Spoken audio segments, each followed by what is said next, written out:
Okay, my 1100 Honda Shadow was kind of popping out the exhaust, and I was doing some research on what might be causing it, and I cleaned up the carbs. Nothing really jumped out at me as an issue, but it was running over on one of the carbs for leaking fuel. Uh, and I read somewhere that one of the areas you really got to pay attention to when you're cleaning them up is the three little holes right by the throttle blade. Well, I didn't notice this before, but they're kind of hard to see. So I'm going to open up the throttle. Get this open here.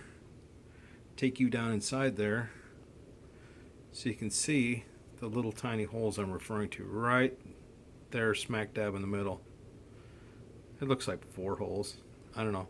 But I'm going to take some carb cleaner and an old toothbrush and get down in there and scrub that out on both of the throttles to make sure that those are clean. So just a heads up on that. If you're cleaning up Honda carbs, this VT 1100, the 700s, the 750s, maybe even the 500s might all be the same as far as this little feature in the carburetor. So make sure you get that cleaned up good.